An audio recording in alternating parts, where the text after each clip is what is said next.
How you doing, wrestling fans? And welcome to another edition of John Arezzi's Pro Wrestling Spotlight podcast. We are the only wrestling podcast that brings you back 30 years with vintage audio featuring some of the biggest names of that time. This show is no exception. The Pro Wrestling Spotlight covered all the news stories and breaking developments that happened in real time, and now we get to relive those moments right here on this podcast.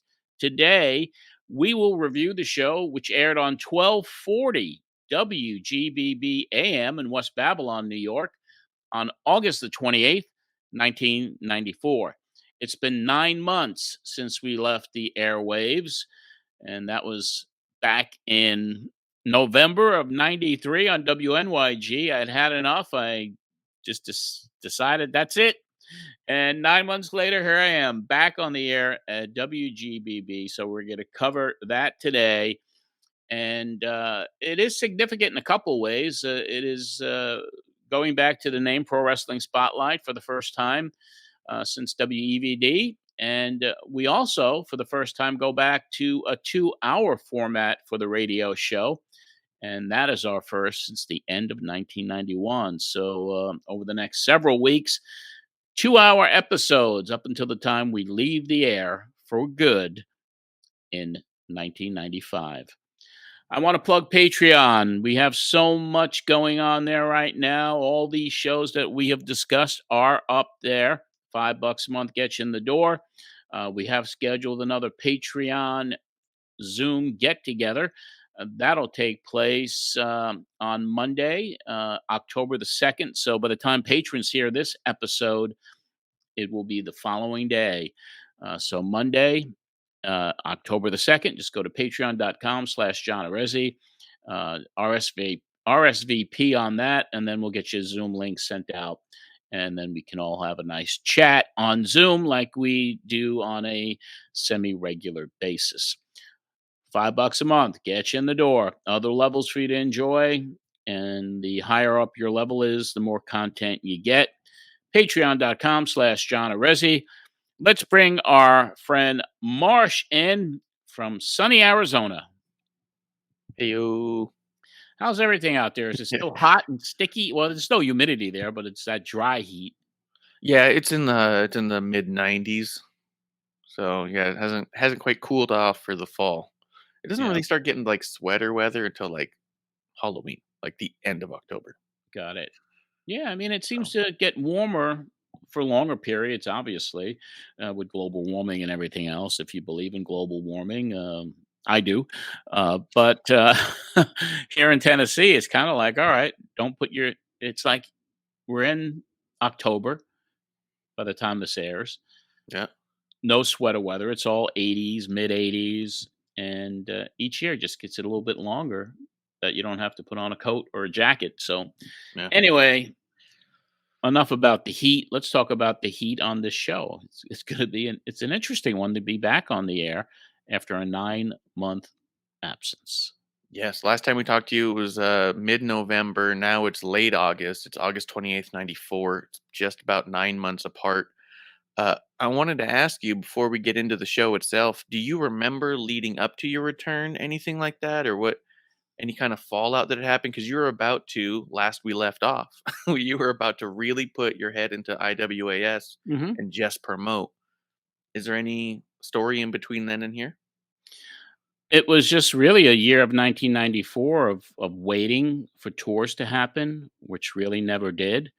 You know, we did a bunch of stuff in 95, but in 94, we didn't have any shows. There was nothing.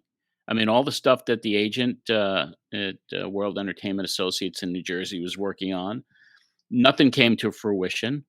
So it was kind of a year that was horrific financially. But I decided to give it another go. Maybe that one last shot, taking 9 months more off, probably re-energized me. I was attending shows throughout 94. I was going to every one of the ECW shows. So I stayed in tune with what was going on, and I really kind of fell in love with the promotion and what they were building there in Philadelphia. So that's why on these next run of shows that lead us into January in 95, when we finally do go off the air, there's a lot of ECW emphasis. And beginning with this show, that's when they kind of birthed Extreme to replace Eastern Championship Wrestling. So that all happens here in real time. And then in future episodes, we have, the Paulies of the world. We have Public Enemy. I don't know if Benoit makes an appearance or not. Chris Candido, Tammy Fitch comes on. Mm. So there's a lot of coverage of Smoky Mountain, ECW, of course, all the WCW, WWE, lots of guests, which really the listeners of this podcast will enjoy because we have some big names coming up, and also during this run, I actually go to the Cauliflower Alley reunion with Donnie Liable. So I saw that tape and I'm like, interesting. So, yeah, but like I said, I put them up 1 week at a time. And just based on some of the things that we're going to talk about today, and especially next week, um, I don't know what happens to week until I put the tape in the machine and upload it. So there's a lot of things that I talk about that I don't even remember happening if they came to fruition. So Yeah. it's going to be an interesting ride. It's like we're back at a different station.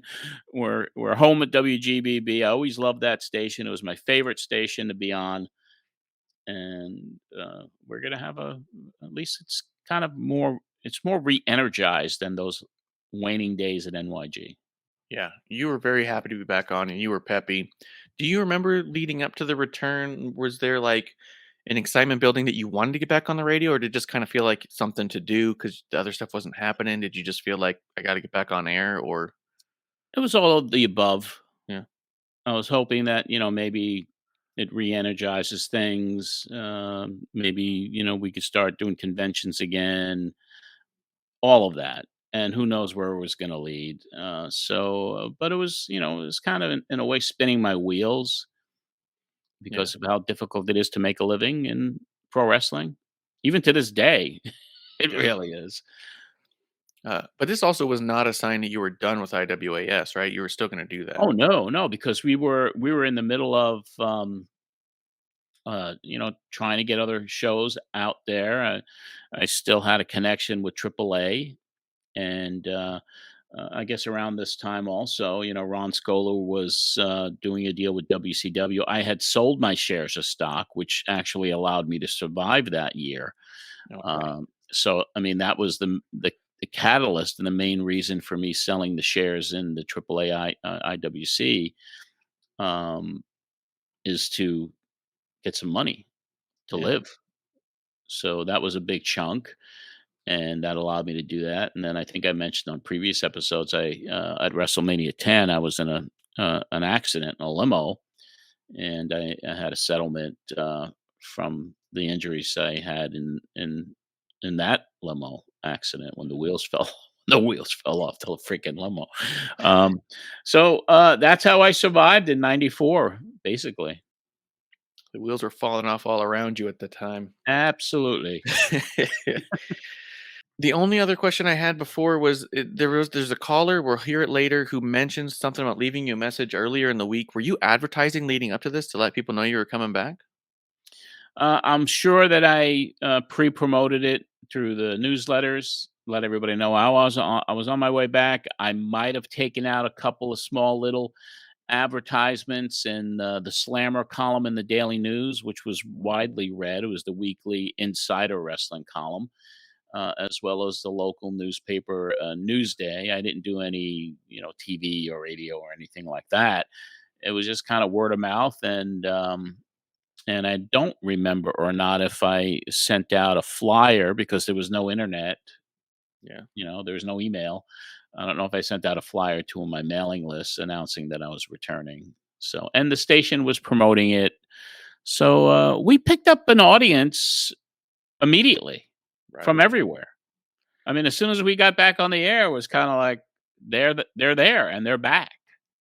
Yeah. You had a lot of callers on this one. You're back on the air for 2 full hours, and the whole last hour is just back-to-back calls. Yeah, from So, everywhere, from all over the place, which was kind of cool. yeah, they were from all over. They were also, I mean, there was a lot of women callers on this one too, that more There than you'd was. notice. I did notice that. Yes. Yeah.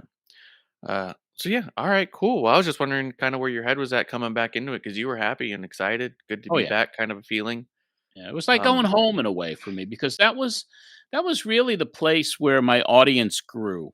When I first went to WGBB in September of 1990, the signal, the reach, the technical upgrades with computer system with callers you could identify on a screen, and it was just, and it was so close to where I lived. It was walking distance from where I lived. It was literally a quarter of a mile from where I lived at the time. So everything was very convenient, and I was happy, and I had a new energy about it. And we'll see where it goes because each and every week, like I said, I don't know until we plug that tape in and download it. So I mean, I'm going to be surprised as everybody else as the weeks progress and if I keep my enthusiasm or not. whether or not that enthusiasm wanes quickly. Uh, you do a quick rundown during the opening about some of the big things that have happened while you've been away. You talk about Hogan joining WCW. That was Yeah. big. You talk about the steroid trial being done and Vince Mhm. being found not guilty. You talk about ECW really emerging as a big name promotion. Uh, Although this is the episode where they break away from the NWA. Just because I wasn't in the area at the time and a kid and barely watching wrestling as I could where I could, I only really saw WWF at the time. For you, ECW emerging, does that mean like they were popping up a lot more in magazines and stuff? Well, I followed him. I was friends with Paul E. I talked to Yeah, Paul E. all the time, and I just saw the growth of the promotion and the direction it was going, and I really dug the product, the show, yeah. everything about it, where it was heading. So I was a fan of ECW, and I made sure and it was probably around this time.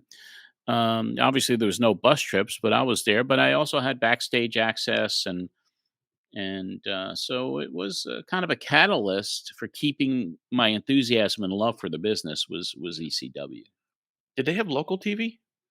At that time, they were not on MSG Network yet. They were still only available in the Philadelphia market or maybe Sports Channel.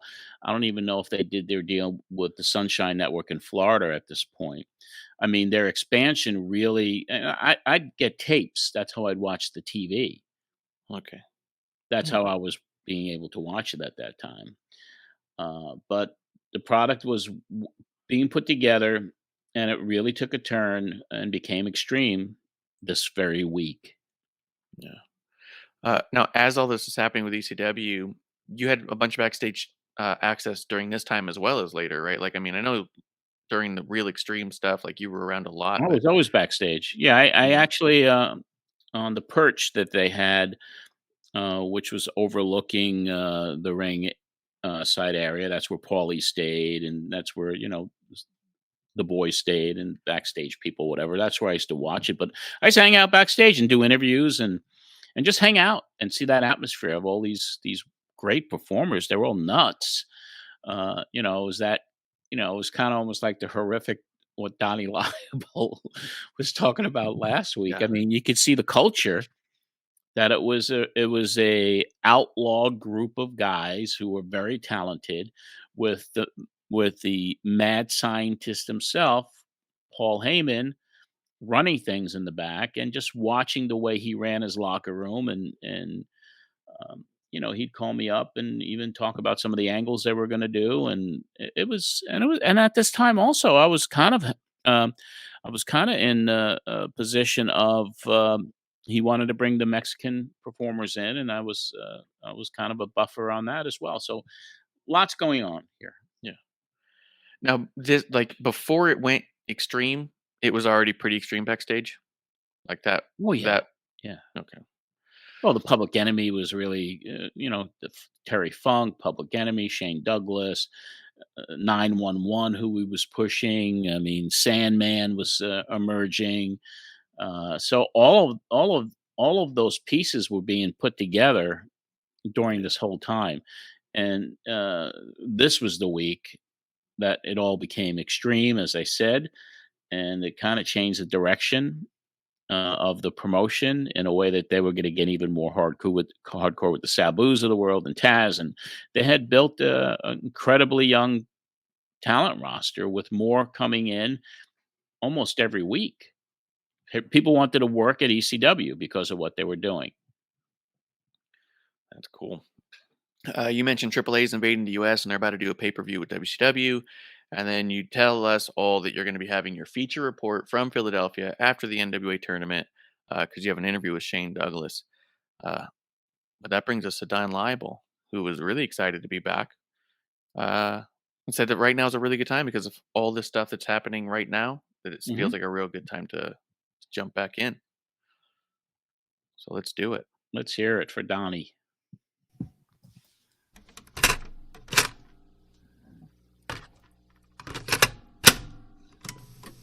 Good evening. Look at this. He messes up on the first one. Your first line. Get the hook. Good afternoon, everybody. Well, just John said, tomorrow evening, the World Wrestling Federation presents consecutive year their SummerSlam pay-per-view. It will be in a brand-new 23,000-seat United Center in Chicago. That the Hart brothers, Brett and Owen, will, in all likelihood, finish up their feud in a cage match. And reports coming from England are that Davey Boy Smith will be at the show. Now, Smith is booked for the Fed's upcoming European tour. And a match, the Undertaker versus Undertaker, we'll watch that closely. Sources tell us that there will be only one more meeting between these two. And how will the program be done away with? Well, we are told an elaborate, expensive gimmick machine is being concocted to, quote, fuse them from 2 to 1 person, end of quote. Kind of makes you think of the movie The Fly. Well, in keeping up with the WWF pay shows, well, here's some news for you. It was officially announced last week that the Thanksgiving Eve Survivor Series card, that being on November 23rd, will be held in San Antonio, Texas, at the Freeman Coliseum. Now, you may remember that was the site of the memorable Tuesday Night in Texas show back in 1991. And it is unknown at this time whether or not the traditional team versus team theme will be followed or a more traditional format will be booked.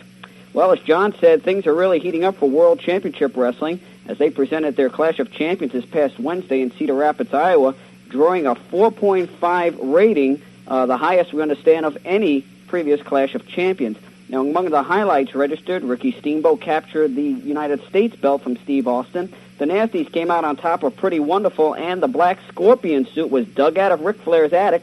Now, Hulk Hogan came out for what was to be a pre-match interview early in the show, but was hit from behind with a rod of some kind, and behind his knee, something like Nancy Kerrigan got, by the Scorpion Arn Anderson. Now, throughout the telecast, viewers were taken to the hospital for updated conditions. Hogan did return for the match with Flair, ultimately losing by a count-out. And a momentum WCW believes they are having right now as the new #1 promotion in the U.S., well, they're going to need all of it come Thanksgiving weekend. Now, Saturday, November the 26th in Madison Square Garden, they will be presenting Hulk Hogan versus Ric Flair to headline the first non-WWF card in the big building since the Eisenhower administration. Also coming from WCW locker room news, Jean-Paul Levesque, formerly billed as Terrorizing, well, he won't be having his contract renewed by WCW. Reports given to the Capsule claim the reason given was that the company doesn't have money to develop the young talent right now with all the big names being brought in. And this one just in yesterday, although details are sketchy at this time, we understand Jesse the Body Ventura has left WCW. Apparently he was at the last TV tapings in Orlando, and, well, we understand he went out in style while he was down in Florida. Other news across the globe, Big Van Vader. Vader is now a world champion again, this making his 11th title reign. 1 week ago, last Thursday in Tokyo, Japan's Budokan Hall, before a capacity crowd of 16,500, Vader won the UWFI, that's the Union of Pro Wrestling Force International. He won that strap from the company's initial heavyweight champion, Takada. Now, there is speculation that the switch was made amidst talk of Vader leaving the promotion after he fulfills his contracted 3 remaining matches. Now, Vader is said to be returning to New Japan Promotions where he was given the Vader identity. In total, Vader has held 5 different versions of the World Heavyweight Championship. Last December 6th, Takada won the UWFI title by forcing Vader to submit. Well, checking out the out-of-town match schedules for today, the WWF has 2 crews at work. One show is booked in Indianapolis, Indiana, and Decatur, Illinois, while WCW has their road show stopping in Lancaster, California. Finally, this week in wrestling history, it was 34 years ago in Bridgeport, Connecticut today that the Fabulous Kangaroos, along with their manager Wild Red Berry, took possession of the U.S. Tag title from the Bastine brothers, that being Red and Lou. And it was on August the 29th, 1988, on the inaugural SummerSlam card in Madison Square Garden 7 years ago. The Ultimate Warrior won the Intercontinental title from the Honky Tonk Man in 28 seconds. For the Pro Wrestling Spotlight, I'm Don Labble reporting. Capsule time, 1:15. There's a lot of stuff in that news capsule. Yeah, there was a lot. The SummerSlam stuff coming up. I thought the fusing of the Undertaker gimmick box sounded amazing. They mentioned specifically Paul Levesque, known as Terror Rising, was released from WCW because they don't think they can develop.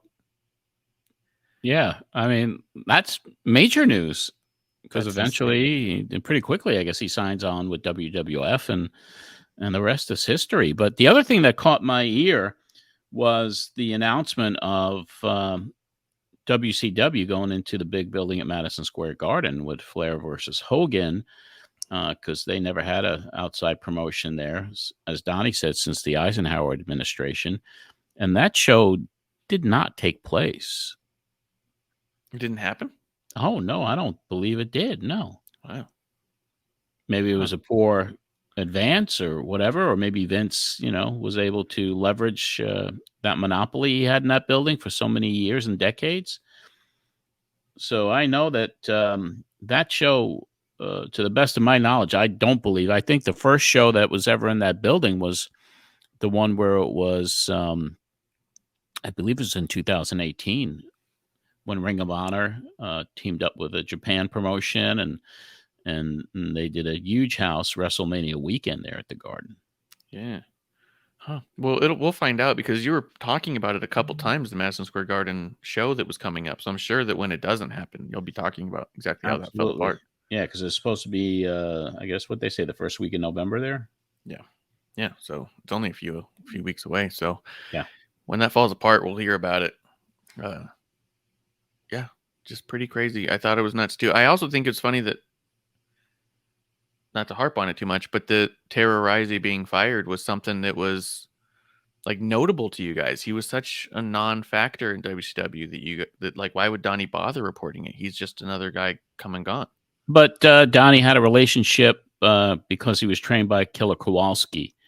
Oh. So, he was one of Kowalski's top students before he got into, WCW. And I'm sure Donnie interacted. So I'm sure that's why Donnie really pushed that story, just because of the Kowalski connection.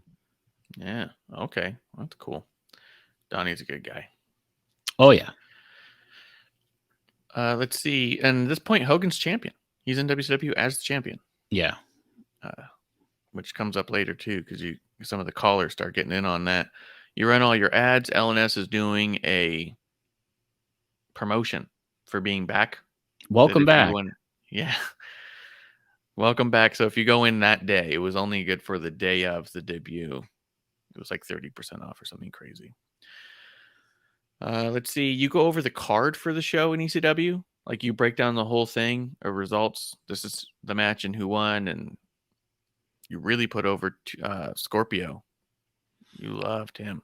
Yeah, I always thought he was one of the best flyers and great worker. And that was it was an exciting card, being there the night before and bringing my tape recorder and being able to get some sound. And even though I wasn't tipped off to the complete double cross when it happened, I was shocked. I was just kind of, wait do you see what we're going to do tonight? Wait do you see, it's Paulie, wait do you see what we're going to do tonight?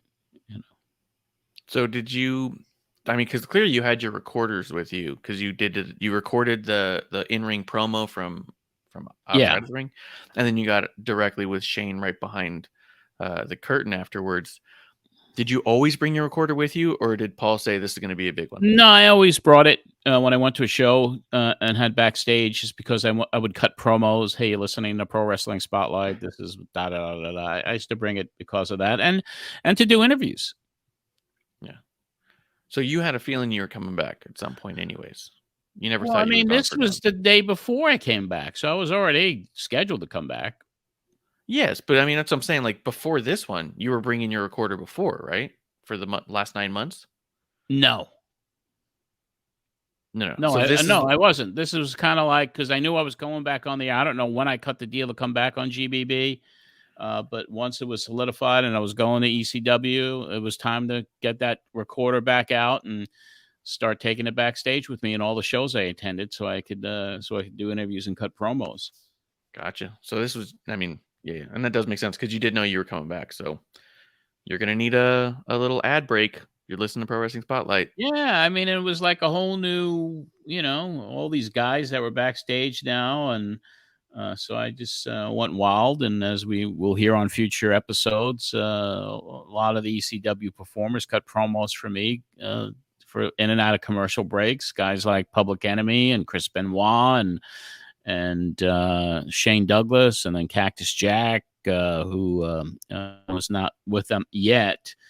And all the others, it's just it was kind of cool to be able to get those promos cut and then do the interviews. And I felt that the reason I even did that that live kind of description and record the promo that Shane cut when he threw the belt down, I knew it was going to be newsworthy, but I didn't know how newsworthy it was going to be until that week, until the aftermath. And that's when it just freaking exploded. Yeah. Oh, and in this too, you were right on board with trashing the NWA. Yeah, you were putting that over too. You're like, it's a pretty defunct title. Everyone knows it doesn't mean much. It really should just go away. Like you were saying that stuff in the show as you were leading up to this, which is kind of crazy too. I was like, this is awesome. Like John's got his stake in the ground. He's like, we're going ECW. Yeah, I mean, I always respected the NWA title, and I do to this day. It had become dormant. To be honest, I would have loved to see that title rebranded, but there was too much conflict between Carluzzo and Todd Gordon. There was all that stuff going on between them, and this was a planned double cross for quite a while. I would believe. Yeah, because they wanted to rid themselves of Carluzzo, and this was a way for them to do it. I think it was a perfect storm of reasons why they wanted to do it, and that was not on the bottom of the list, getting rid of Carluzzo. Because when Todd Gordon was on, he talked about how much they did not get along. They didn't? Nope. To put it mildly. Well, it was like just crazy stuff that was going on. Yeah. You didn't want him around that building for any reason. So I didn't include the clip of the in-ring promo because the audio was a little rough. Yeah, it was a little tinny because it wasn't direct off the microphone. It was just my microphone capturing what was coming out of the auditorium speakers, the ECW arena speakers. If you do want to hear the entire promo, I mean, just go to patreon.com/John Arezzi. It'll be there in the complete show, which is up there with commercials and everything else, as all the other shows are. So go to Patreon and hear the whole damn thing. Yeah, and unfortunately, this one also has this episode has them testing the emergency broadcast system. And that was unfortunate to find as well. Oh yeah, that's right. That was like, this is my first break. I think it was like, this is a test of the emergency broadcast system. Yeah, I was like, oh, here we go. This is only a test. But yeah, I did remove the clip of the tournament, and I tried to see if I could sweeten up to make it more audible. And I mean, to a degree, yeah, but there's just a certain point you're never going to quite get, because like you said, you're not on the mic. But I did keep the Shane clip in the locker room because this is right after. This is what he gets. This is right after he came back into the dressing room from the ring after he threw the title down. And this was even around the time that Carluzzo, Heyman, and Todd Gordon were in the back. It was an open area in the back there. It was like one big wide open area where everyone just gathered around. There was one little TV monitor where people used to sit around with their folding chairs and watch as the show unfolded. And then, Paulie would be, all right, it's time for you to run in. All right. And, so it was just it was kind of a dynamic back there, that there was a lot of energy and there was a lot of stuff going on at one time. And the fact that it was in this wide open area, and then you would go in the back even further, and that's where you had the banner up, and that's where they would cut their post-show promos for the TV. Yeah. So it was always something going on. It was always very exciting. Was it pretty volatile in the back after that promo? You mean with Carluzzo knew he got screwed. He wasn't happy. He just felt that it was going to be a double cross, and this is what they were going to do. And he was trying to talk to anybody who would talk to him there. I, of course, I didn't have any heat with Dennis, never did. Never had any heat with Todd or Paul. So I invited Dennis to come on my show the following week to talk about it, Awesome. Well, this is the clip of Shane in the locker room moments after he pulls a Medusa on the NWA title. John Arezzi for Pro Wrestling Spotlight. We're back in the locker room of the ECW arena, where fans, wrestlers, promoters have all been shocked. Shane Douglas won the tournament, winning the NWA title tonight in Philadelphia. But you pretty much don't want the belt. Well, John, you've been around long enough to know professional wrestling is supposed to be a sport, not an entertainment. This perversion, this prostitution of the sport that we've seen for the last 10 years, albeit making big money, crashing down in 1993, leaving the sport almost for dead. It's high time the sport got back to what it was all about, wrestling. You saw it tonight, some of the greatest wrestlers in the world. Dean Malenko, who may not be a star in this country yet, but he's one of the finest wrestlers in the world. The Japanese know it, the Mexicans know it, and soon everybody here in America will know it. They got a small taste tonight of what Dean Malenko is all about, a great, great wrestler. Chris Benoit's reputation speaks for himself. One of the finest wrestlers in the world. He can adapt to any style in the world today. He's great in Japan by adapting to their style. Great in AAA in Mexico by adapting to their Lucha Libre style. Great in New York by adapting to the New York style. Great in Philadelphia by adapting to the style here. In other words, the man is an all-around great professional wrestler. Two-Chord Scorpio is making his mark again now as being a wrestler, not just a flyer. He's got guts. He's got intestinal fortitude. Tonight we saw a gathering of some of the greatest wrestlers in the world. And it wasn't until I was standing in the ring after winning the title that I started thinking of the long line of great NWA champions. And I got to the point where I mentioned Ric Flair, and I realized that suddenly, by accepting that title, I would be accepting, it'd be like shaking Ric Flair's hand, taking the title that was once his, as he would put it. I couldn't do that. And so for that reason, I feel that the ECW is the future of wrestling, whether it be part of the NWA, whether it not be part of the NWA. But I think we've got to get back to the sport, and you heard the fans tonight vehemently say it after the match. Flair is dead. It's time to move into 94 and beyond. Well, the crowd is certainly one of the most vocal crowds in professional wrestling in the United States. They know what they're like. They come here to see what ECW provides all the time for them. But just the controversy with the belt tonight is going to create a lot of waves in the wrestling media. The fans itself may be leaving here not knowing what's going on. The NWA, it's a very skeleton staff as far as the promotional staff, if at all, right now. You said the NWA died long ago, buried a belt. That's pretty much what your words were in the ring. Want to just comment on that? Well, if you think about it, the heyday of the NWA is long past. Trying to be a phoenix rising again out of the fire, I vehemently believe that the franchise Shane Douglas is the vanguard, the carrier of the new torch of professional wrestling. I do not want to be the person who said I was handed something down from a Ric Flair, because I think Ric Flair, for whatever he did in his day, for whatever level he took the sport to, I think in his later days, just like Muhammad Ali boxing when he was 38 years old, he made a shambles of his own legacy. And I think Ric Flair is doing that now by getting into the ring and going to the entertainment route with Hulk Hogan, and we've seen the honky tonk mans and everything else. They are perverting what little legitimacy WCW had, and by perverting that legitimacy, they're turning off all of their fans. Now you see the fans here in ECW, you see fans coming from Japan, great wrestling crowd from Japan. They know professional wrestling when they see it. That's the reason they come from Japan to watch us. That's the reason ECW is one of the few shows on in Japan, American style. It's one of the few reasons that you see the the vocalization that you see in the ECW crowd. ECW is the new flames. Like I said in the ring tonight, it's the new flame. NWA, if they want to be part of that, fine. If they want to say that what Shane Douglas did in the ring tonight was too controversial, that's fine. But, there's an old saying, John, and it goes like this. You can either walk amongst the crowd or you can soar with the Eagles. ECW tonight is soaring with the Eagles. We are the future of professional wrestling. Well, you can't say it better than that. Shane Douglas, who is the ECW champion right now, discards the NWA title belt, makes his point known here on the program. And, Shane, you speak from your heart. You can't ask for more than that. John, thank you very much. Great to see you again.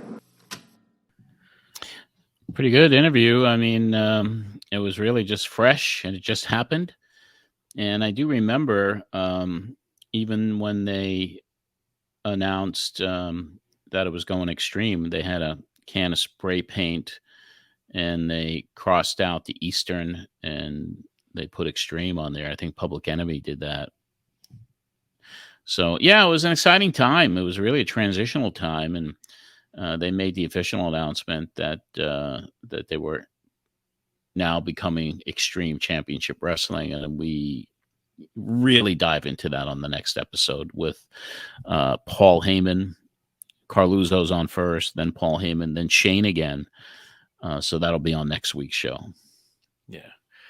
Because, in this moment, it's just a lot of like, oh, it looks like ECW is splitting from NWA, and they did it in a very wrestling way. And then on your next episode, it really breaks down to like, this is a lot.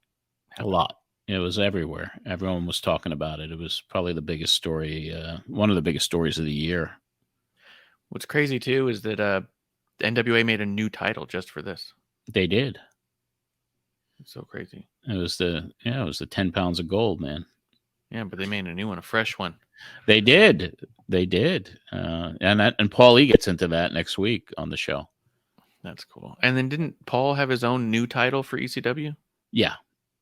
Yeah, so they had their Eastern Championship Wrestling title, and then they did ECW belts. Extreme belts. Did they use the same belt maker? Was it Reggie Parks for NWA and ECW? I don't know. Might have. That'd be interesting. If he's getting a phone call from NWA, oh yeah, we're doing this because we're getting ECW, and then you get a call from Paul like, hey, we need this title because we're breaking away from NWA, and he's just like, okay. That's a good question, actually. I don't know the answer to it, but it's a good question. Yeah. Reggie Parks lived in my town for a long time until he passed. Yeah. Never bumped into him. He was amazing, not just as a wrestler, but of course he made his livelihood from making belts, and he even made all of my IWAS belts. I went right to Reggie to get those belts done. That's amazing. I always hoped to bump into him because he lives here, and he lived here until he passed. I think he gave me a set of 4 belts for $2,400 or $2,500. That's not bad. No, and they look good. They were nice looking belts. Yeah. You brought Dave Meltzer on to kind of break down a lot of what's going on here. And I got the first clip here. I'm just going to play it. It's basically you and Dave asking about, or Dave's asking you. At a certain point, Dave's on here trying to get information from you. Yes, that's right. That's kind of because it just happened the night before. He didn't get, obviously maybe he and Paulie hadn't talked because they used to talk all the time.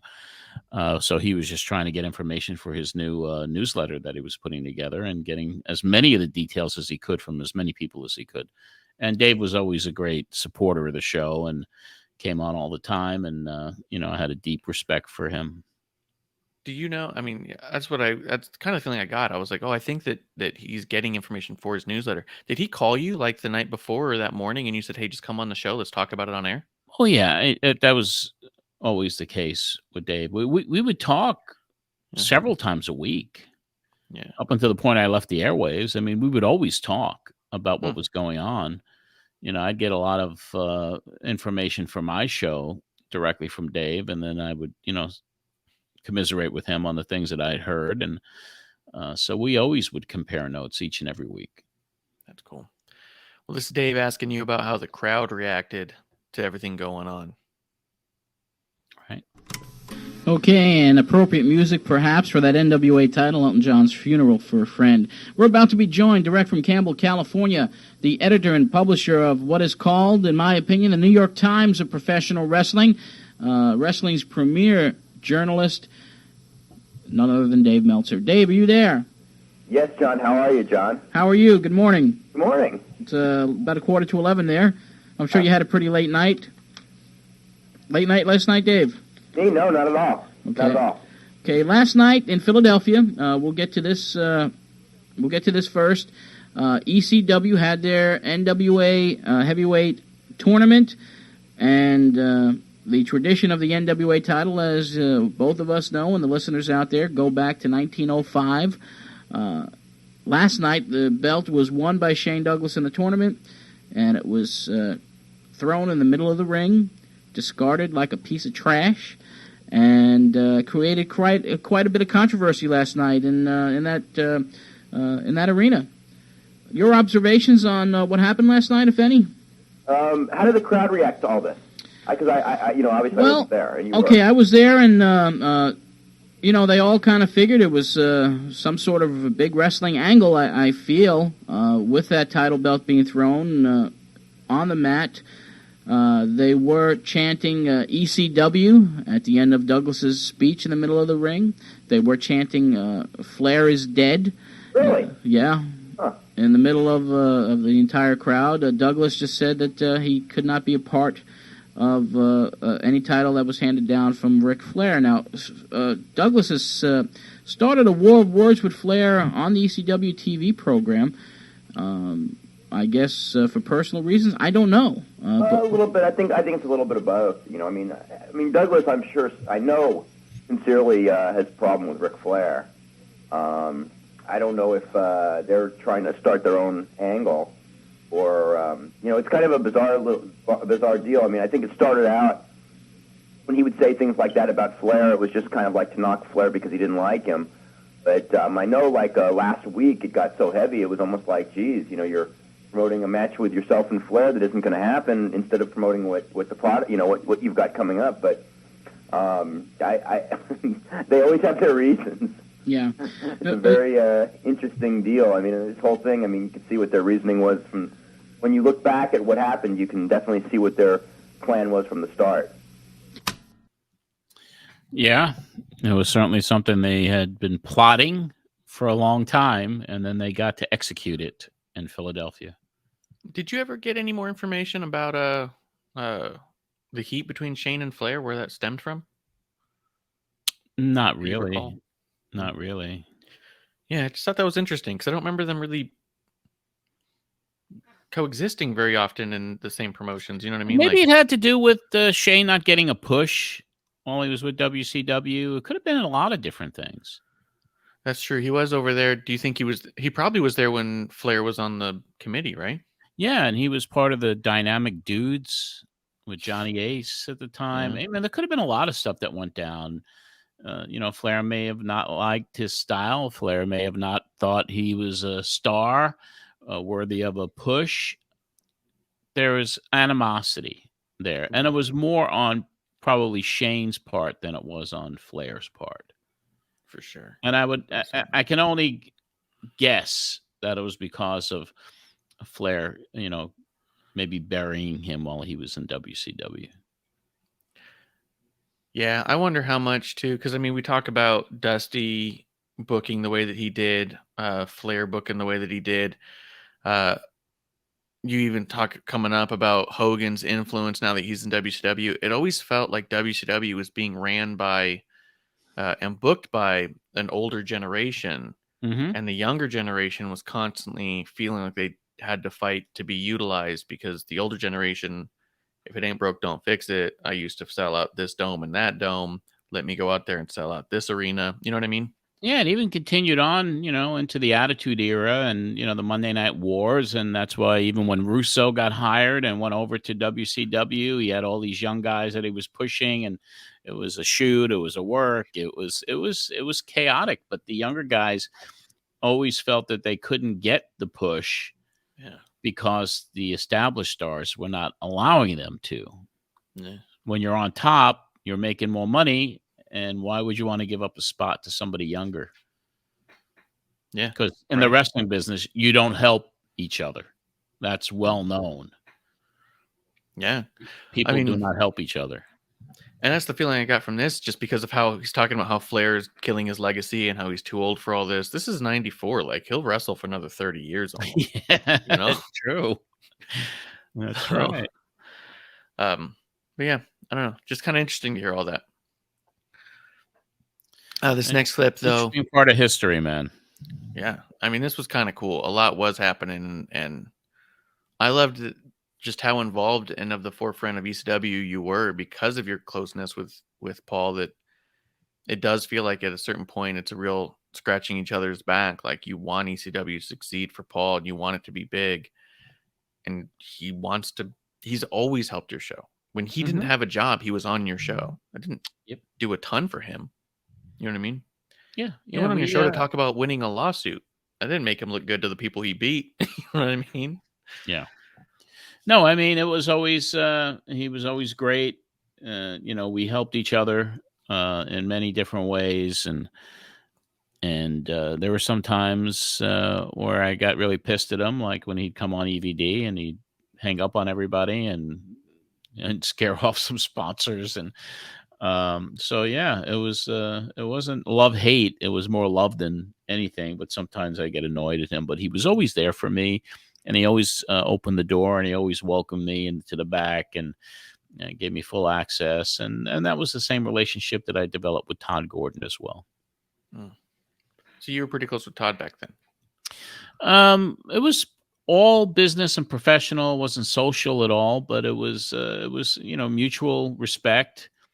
And Todd knew that I had that platform in New York, especially now, more important than ever, that they're changing the brand name to ECW. And so Todd was ultra cooperative. And even from my bus trips, I'd get first or second row seats. He always took care of me really well. That's cool. That's cool. This is Dave asking you about Corluzzo on this night. Okay. Well, one person who probably wasn't aware of that plan was NWA board member Dennis Carluzzo.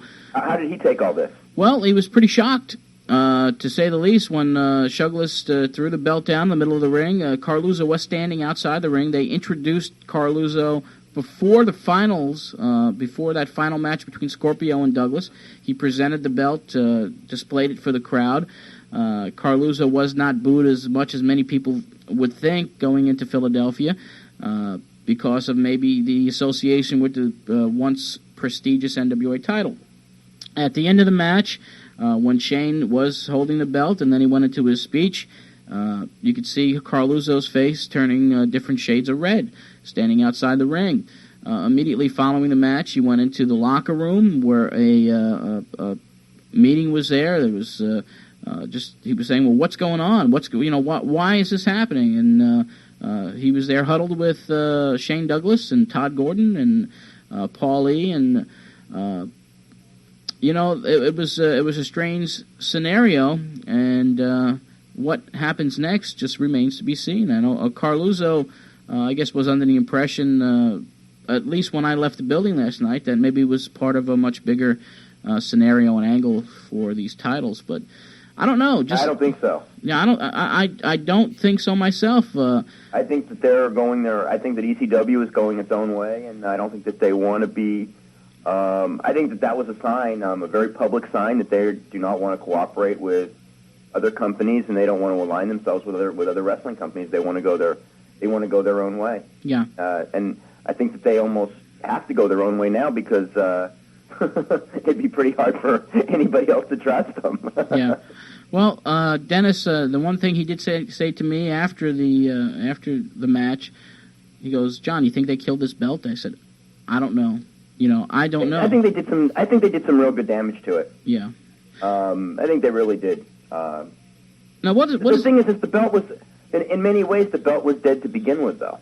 Yeah. I mean, it really, it was like, until the organization, the belt meant nothing until the organization has power. Now, I know that Dennis Corluzzo has been trying to, contact like Ron Skoller and Pena and Jim Cornette and Jerry Jarrett even. And I mean, if he could put together an organization of those people working together, I mean, then the title would mean something. But right now, when the organization consisted of Gordon's ECW, which is pretty much going to go its own way. So it's just Dennis, who just runs a few independent shows, and Jim Crockett, who runs, just a few independent shows. The belt would have meant nothing.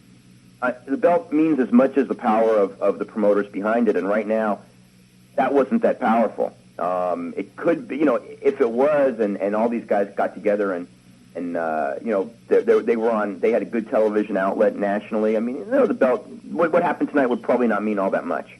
It would probably be a little incidental chapter, just like ultimately when Flair went to Titan with the WCW belt. It didn't really, for the long term, kill the WCW belt. I think that whatever killed or didn't kill the WCW belt in the long term was just the power of, or the interest level of WCW wrestling at that particular time.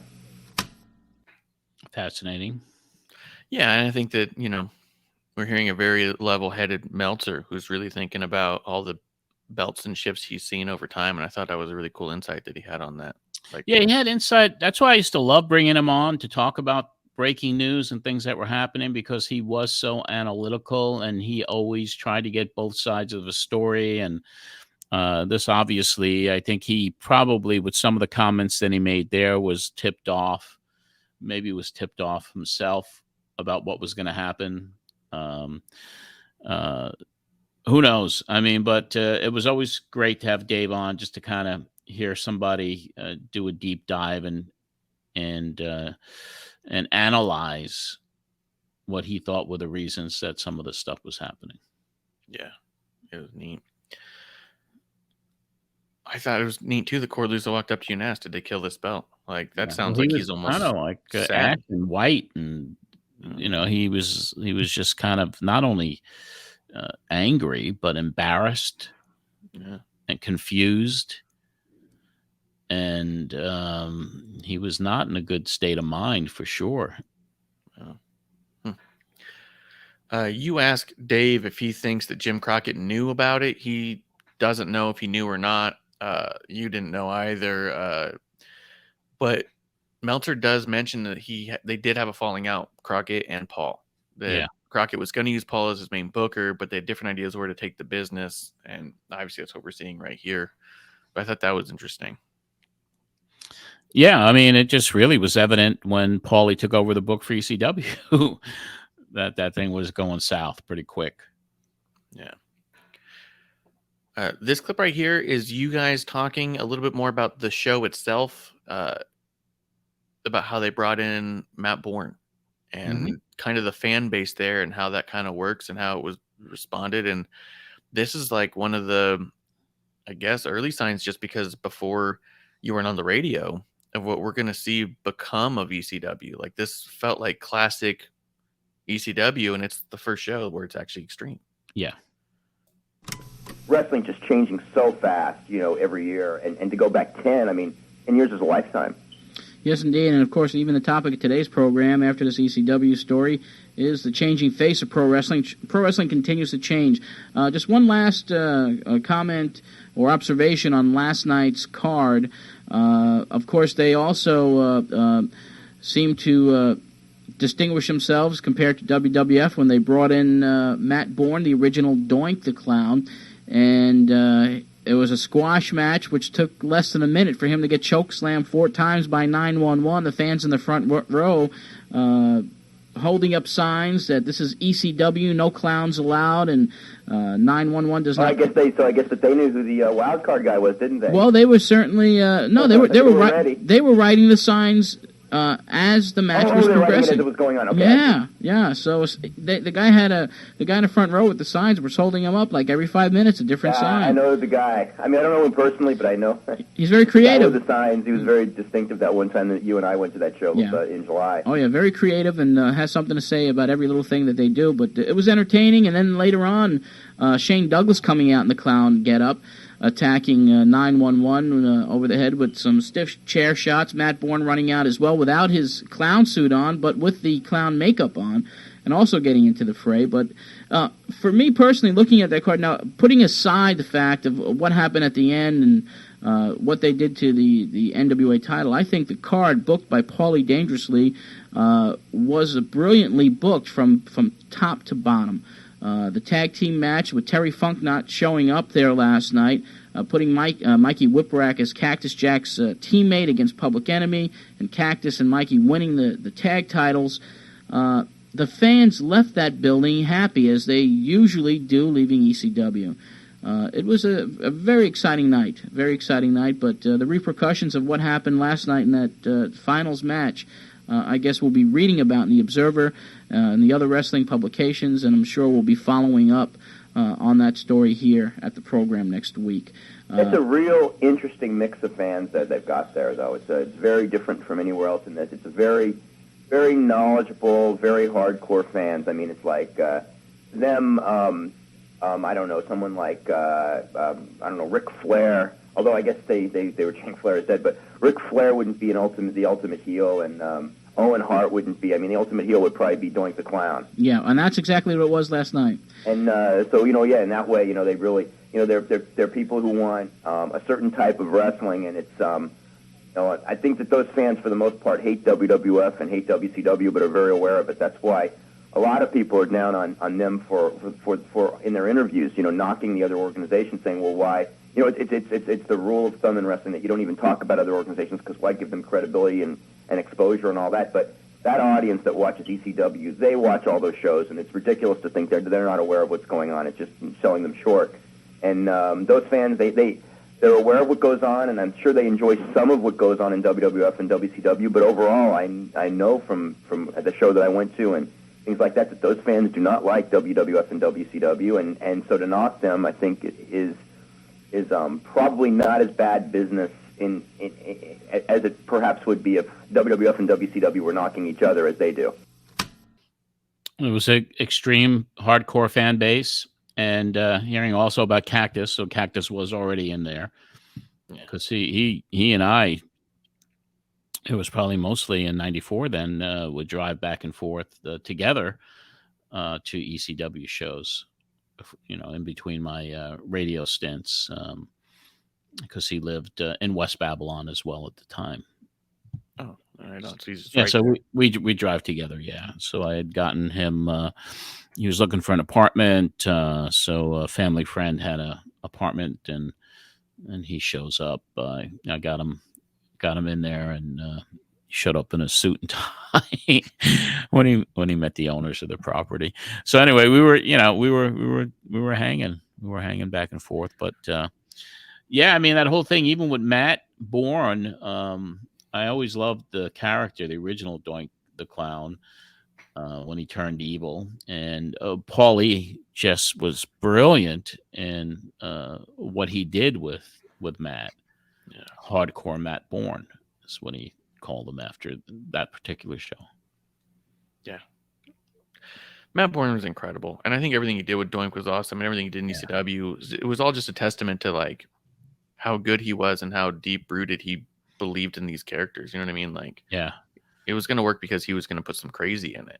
Oh yeah, absolutely. And even hearing about Mikey Whipwreck for the first time, going in the ring, because Paulie, for a long time, this even dates back to when he was doing some booking with Savoldi for ICW, would always talk to me about a character he wanted to develop. And initially, he called him the wrestling school dropout, which was a guy who had no skills, who really was skinny and not your typical wrestler, but he'd lose almost every single week, and then all of a sudden he won, and then he won again, and then he won again. So I guess he used some of that psychology and philosophy and character development to develop Mikey Whipwreck.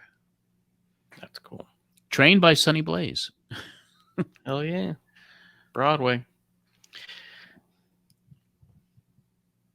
Oh, the sign guy out front who would write all the signs, he became a staple, didn't he? Wasn't he? He did. Yeah. He was there every single show, and then even when the Dudleys started to emerge, and they even had sign guy Dudley, and everybody was a Dudley. But the guy was very creative. He was there in that front row. There was like 4 or 5 of them in that front row that were there every single show, and they became part of the show. Yeah. And then Dave mentioned going to one of them. Was that when he was out there for the trial? Yes. Was there an ECW show? And we went together, yeah. That's cool. let's see. You guys talk about WCW Clash of Champions doing 4.5. He mentions Hogan versus Flair main event did 6.7, but mostly people didn't like the show.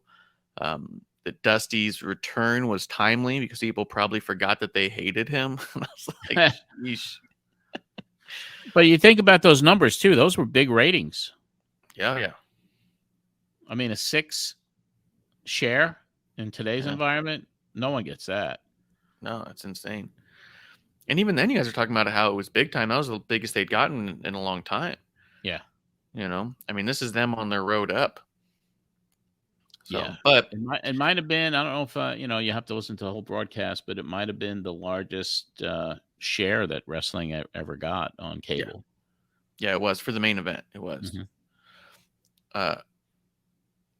You guys just weren't a fan of the finish. But the other thing I thought was interesting was you guys already had the rumors out. You said Hogan has total control in that company, and how is that going to shape the title? I mean, I know that since we've all heard about, Hogan's creative control stuff, and then there was a big while where it was like, did he or didn't he? But you guys were already dropping that off back then. That was. Yeah, he kind of went in there with Bischoff, bringing him in, and that was, and he yielded a lot of power. Yeah, and he brought all of his friends in.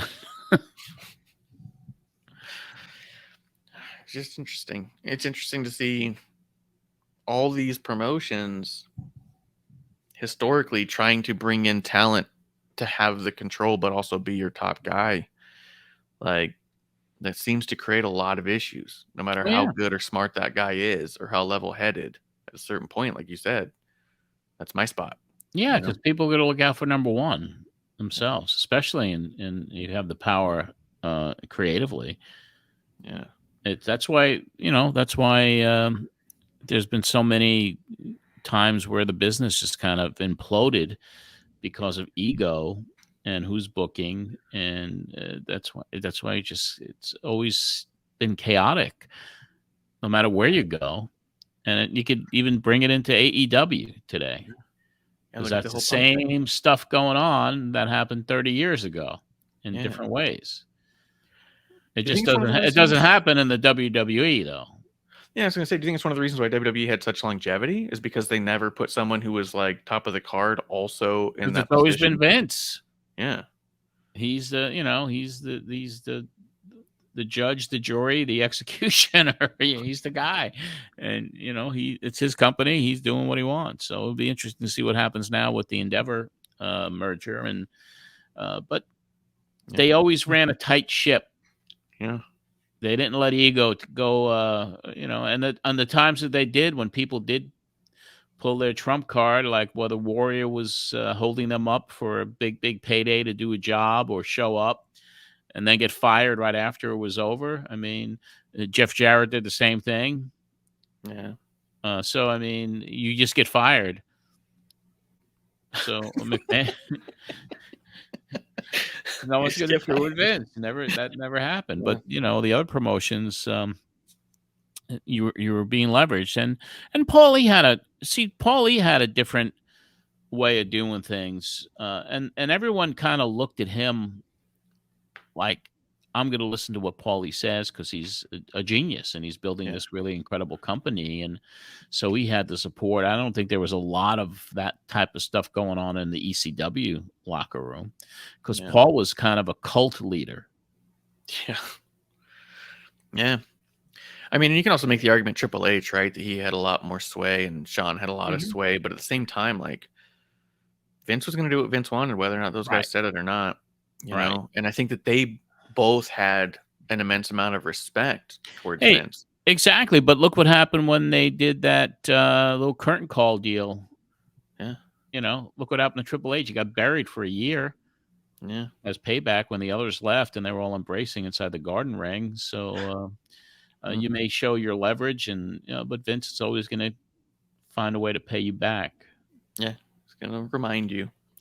Or maybe that's the real issue, is that a lot of these the number ones are really number twos, so they look up to the talent they're getting all their advice from, where it's the other way around in WWE. The talent was looking up to Vince, but had his ear for sure. But at the end of the day, like, I think some of these guys buckle. You start getting into calls with Dave, which I thought was pretty cool. Dave hanging out. Doug from Northport was complaining about Flair not getting pushed as well as Hogan in WCW. I thought it was funny. There was a number of calls right off the bat where they had 2 or 3 questions, and they said them all right up front. I have this question and this question and this question and this question. And then you had to like relay that to Dave. And it was kind of funny because it reminds me of in the past where someone would say, hey, I have a couple of questions, but first question is this. You'd get kind of caught up in the answer and then be like, all right, thanks, man, and hang up before they got to ask their second question. So it's almost like I was always kind of short with the callers in a lot of ways. Because I always felt like I was going to be worked where someone was going to ask a couple of really good questions and then they're going to call me a fat fuck or something. There'll be some type of, and it happens, you know. I mean, I when I uploaded the show that we'll cover next week, that happened twice in that episode. Jesus. So I was always quick on the trigger to get rid of somebody. And I think Dave's situation on this particular show was the fact that he couldn't really hear the callers. There was some type of technical issue that he couldn't actually hear what the callers were saying. Was Vince on the radio at this point? He was not, right?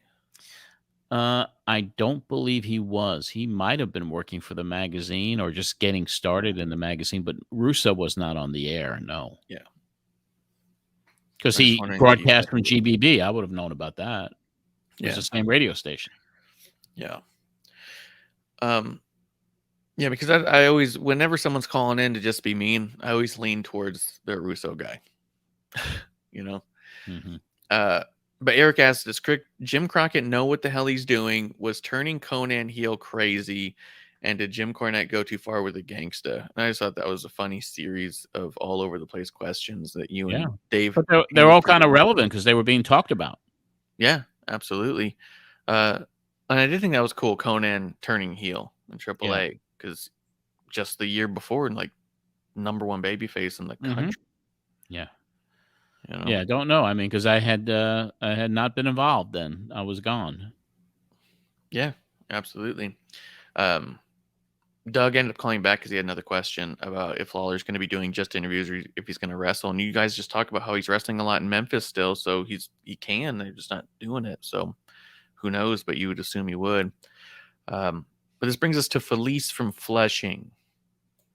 Allen area. Let's go to Flushing for our next call, and I believe it's Philippe or Felice. Yes, and please please lower your radio before. Okay, sure. Hold on 1 second. Sure. Okay, 955-1240 number, and welcome back. Your name? My name is Felice. I'm calling from Flushing. Okay, how you doing? Good to hear from you. How you doing? Very good. I'd like to know, now that Hulk is with WCW, what will happen to Sting? What will happen to Sting now that Hulk's in WCW?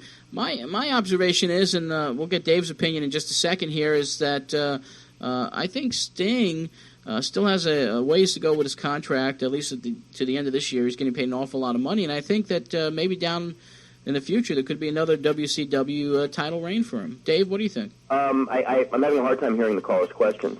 Okay, pretty much he's asking what's the future for Sting in WCW now that Hogan's there? Well, Sting will never surpass Hulk Hogan, so I guess he's going to be second banana.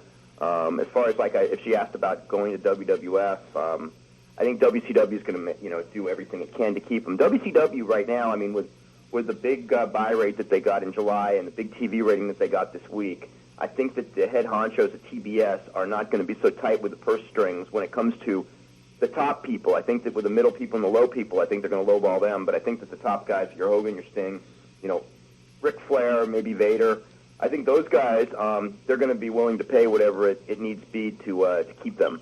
So I don't see Sting going to WWF. I just don't see it happening. You see perhaps Hogan passing the torch to Sting in the immediate future? If Hogan were to leave WCW, if he were to get a big movie offer or a TV series that would require him to leave wrestling for a long time, I would think that Hulk Hogan would pass the torch to Sting. Right now, that doesn't look like it's happening. From what I understand, Hogan is negotiating to get a 4-year deal with WCW, in which case, maybe in 4 years he'll pass the torch to Sting. Sting will be in 4 years almost as old as Hogan is today. Maybe they should pass the torch to somebody else by then. I don't know. Yeah, I guess so. That 4-year deal is something that will certainly tie up that title for quite a while. Yeah. I mean, Hogan did hold the title a lot after that. Yeah. And people were always curious about Sting. Yeah. Always. They always wanted him to be the number one guy, and it's just kind of interesting that Dave says he's going to be number 2 as long as Hogan's there. They'll never let him surpass him. That's true. Yeah. And then with Flair, it was the same kind of thing, right? Sting was never... Yeah. I mean, the Sting saga and the Sting, everyone thought that in 1990, when he finally got the title, that was going to be magic, that he was just going to be this incredible, he'd have this incredible run as a champion. And once he won the title, kind of the magic either they didn't push him right or didn't put the right opponents in or the right angles or the right creative. But they botched what could have been, an incredible championship run dating back to 1990. I think it's why we as fans just look up to him as an icon. And he was one of the first people were referred to as an icon and not just a legend. Yeah. It was because he always was that good with that potential. And he was always seemingly like our guy and not the company guy in a way. He really should have went to the WWF. He really should have gone there and maybe he probably would have been a much bigger star if he went to the WWF during his prime. I could see that. I think the reason that he would not agree with that is I know that he's been in interviews and stuff where that 1 year where he just showed up from time to time and stared at them. Mm-hmm. Part of his contract at the time was really to cut his appearances down by a lot so he could spend a lot of time at home with his family. And so that just definitely wouldn't have happened in the WWF at the time, No, you just pushed and pushed and pushed till you can't take no more, Yeah, exactly. Like there would have been no balance at all. So I know that he loved the years that we think of as kind of like his weaker years and stuff because he's like, oh yeah, I was home. I was great. Like, and that just wouldn't have been a thing. But I agree. I think he's one of the great missed opportunities of what could have been during the Attitude Era. Yeah, definitely. But I'm sure it all worked out happy for everybody involved. Yeah, he made his money. Yeah, he did all right. And is still making his money. Yeah. I wonder what's going to be his last match because I feel like at this point he can choose that. We're getting close, Yeah. I think. I think we're getting close. I think he's going to be bidding us a farewell before too long. Do you think, this is like fantasy book for 2 seconds, all this rumor about Edge potentially popping up in AEW, you think Edge and Sting have a final match? Interesting. Because I don't think they've. I mean, who would do the favor for the other person? Would Sting put Edge over, or would Edge put Sting over? And I would think that Sting would put Edge over, and then Edge would have a final retirement match after the fact. So it would like add a little credibility to Edge, and then Edge would put over the next guy, whoever he decides that would be. Maybe Ricky Christian. Starks, maybe. Ricky Starks. What about Christian? Well, Christian should be also looking at his retirement match at this point, I think. Not that he's doing poorly or anything, but I don't know. I don't know just how many years these guys want to keep going, but I don't know. Well, that's Tony Khan's problem. Yeah. You figured out, Tony. I mean, I heard over the last week or so, they're saying that the deal is about to be cut where on Max, they're going to be streaming AEW. That could be good. Including the pay-per-views. It could be really good. I'd probably watch it a little bit more if it wasn't $100. And their television rights agreement with Warner Brothers Discovery is just about up. So they're probably right now in the middle of deep negotiations. And there's a lot going on because all that stuff's coming up for WWE too. Their TV rights deal's going. Peacock's only got 1 or 2 years left on theirs, and Hulu's about to expire. I'd like to see it all end up on Peacock, if I'm honest. But we'll see. Steve from West Hampstead asks if it's a matter of time before we see Sid back in WWF. You guys are still like not happy with him for the stabbing. But he is working in Memphis, so maybe. And then there was the masked guy who showed up in WCW that was referred to as Masked Scorpion-esque without being Black Scorpion.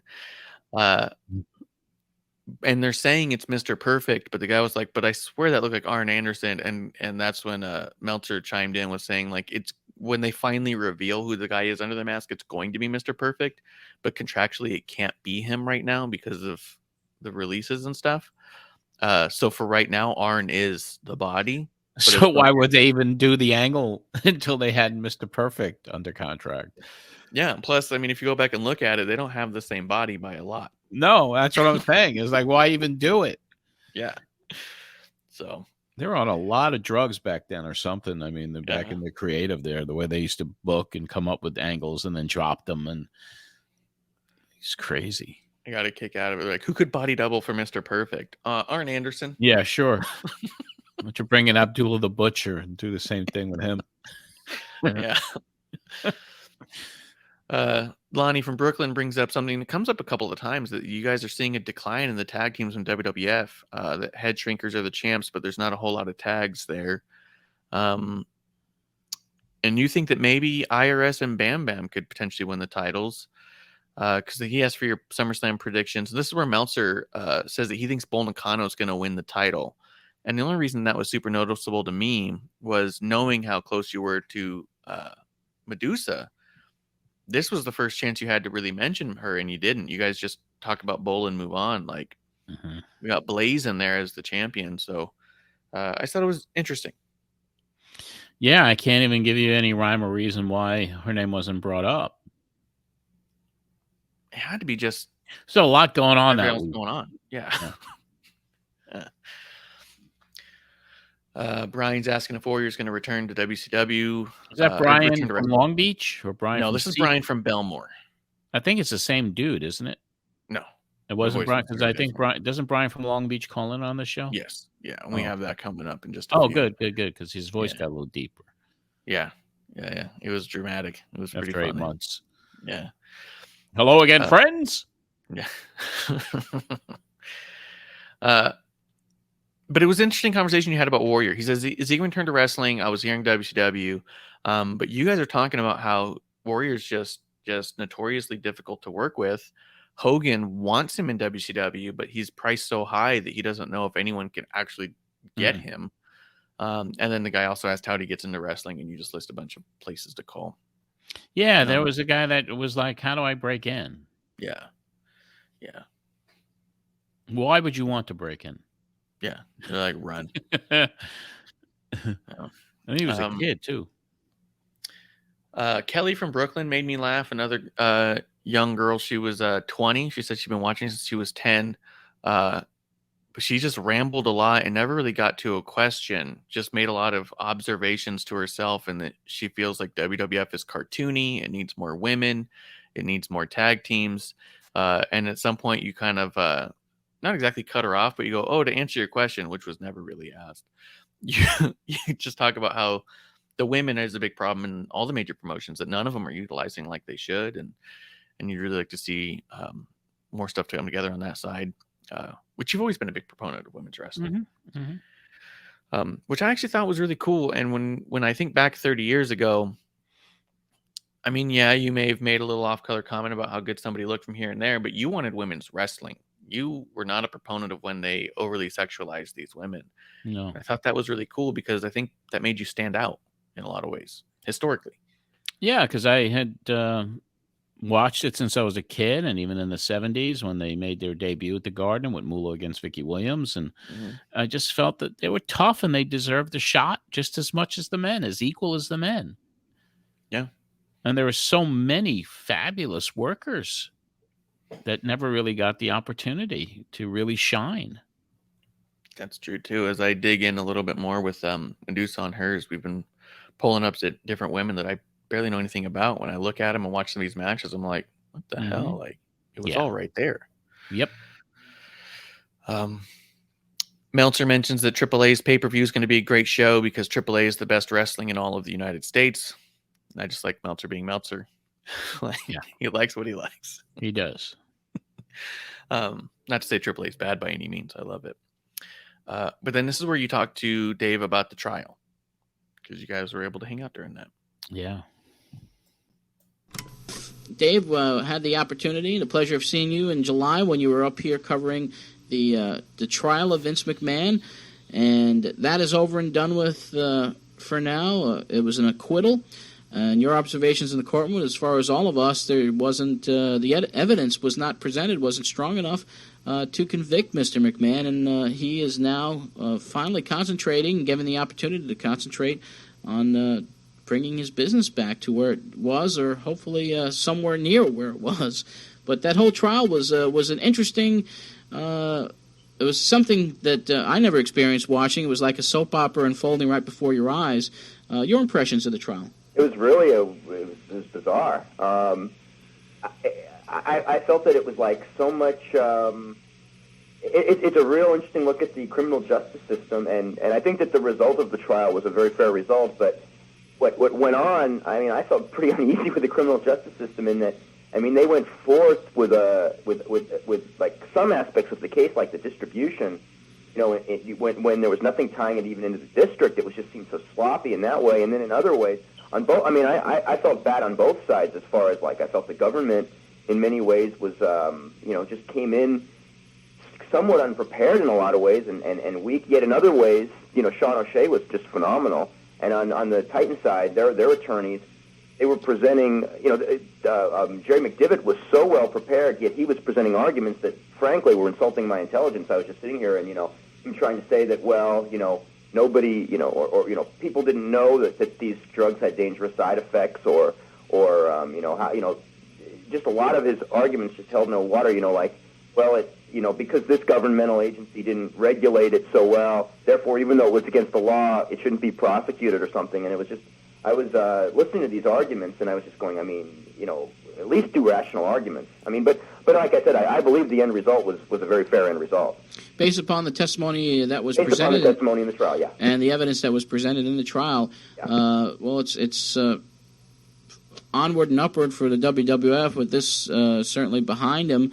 It's going to be interesting to see what the remaining part of 1994 and going into next year is going to do for the WWF, and we'll be all watching it very, very closely as far as even the competition now between the WWF and WCW. And Dave, we want to invite you on this program on a regular basis because as far as the number one wrestling observer in this country and perhaps around the world, you certainly are it. And the newsletter, the Wrestling Observer newsletter, continuing on now as the number one publication for inside wrestling news in the wrestling industry throughout the world. Putting him over. Dave. Always putting over Dave. Any fun memories of, not the trial necessarily, but Dave in town during the trial and stuff? He was out there probably quite a while, yeah? Yeah, the trial was, what was it, a week and a half, whatever it was. But it was always good to see him and hang with him and have dinner or whatever, and then go to ECW. And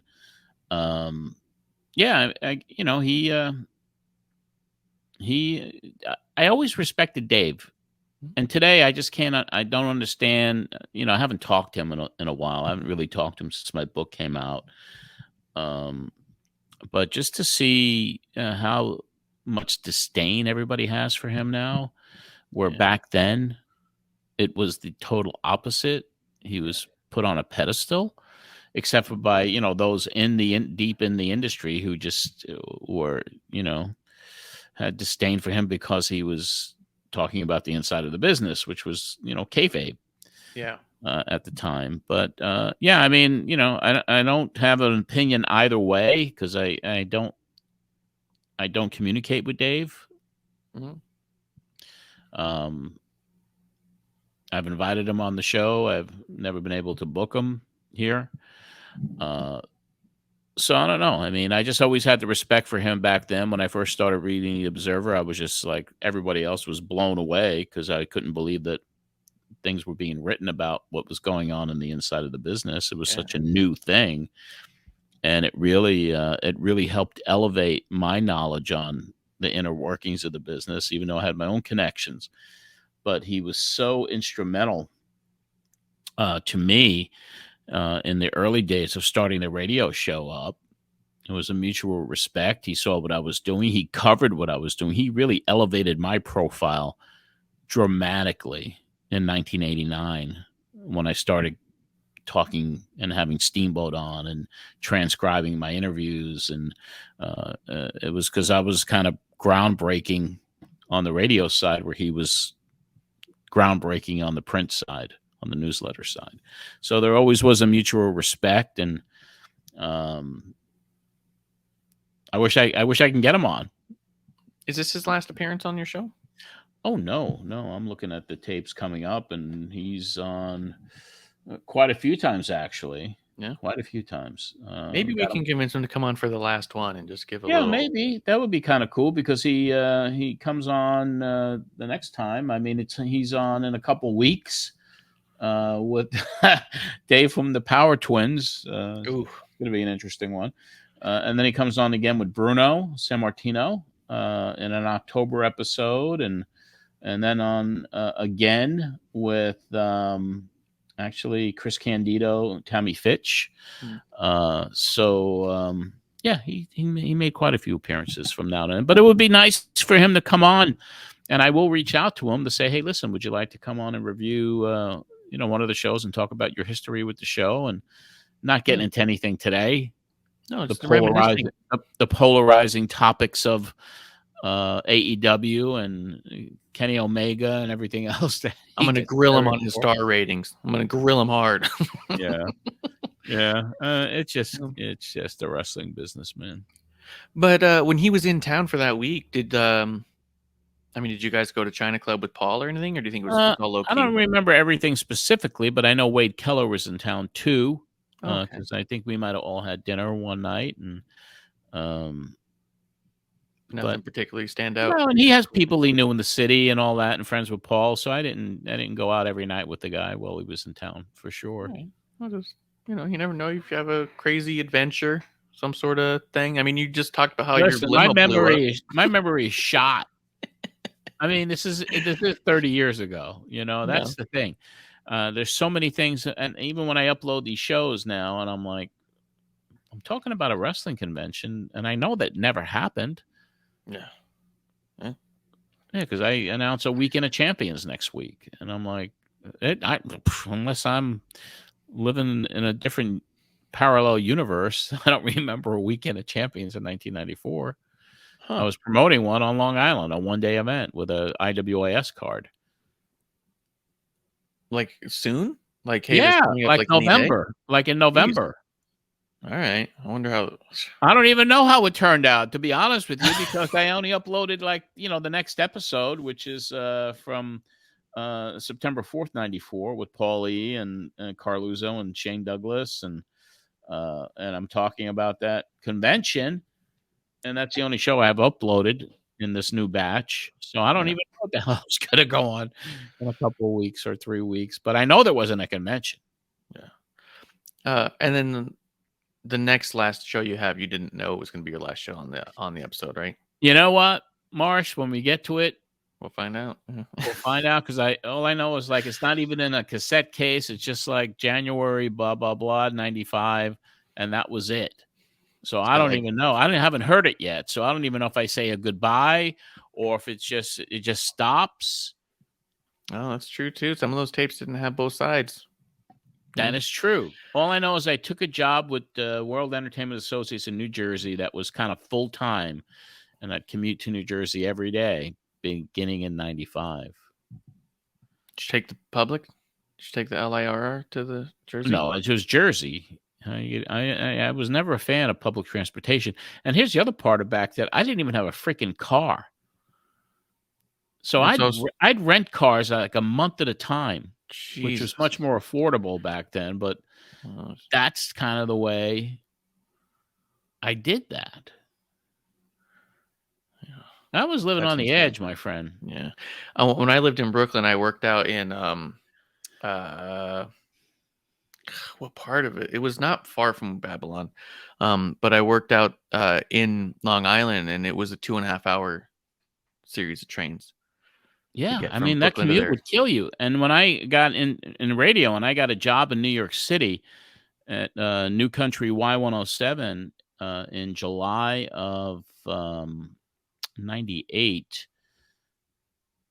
I would not take the train in for the commute. Even though I had sales meetings that would start at like 9 in the morning, I would get in my car at 6 a.m. and it would take almost 3 hours to get to Manhattan, 40 miles away from where I lived on Long Island. It's only 40 miles and it would take almost 3 hours. Yeah, but even on the So train, that it probably commute would was have too. well, you know, you had express trains that were an hour or so, but I hated being cramped in a train with people who looked miserable. Because everyone who commuted really looked miserable in that train. And then you go on the subway, you take your life in your hands anyway.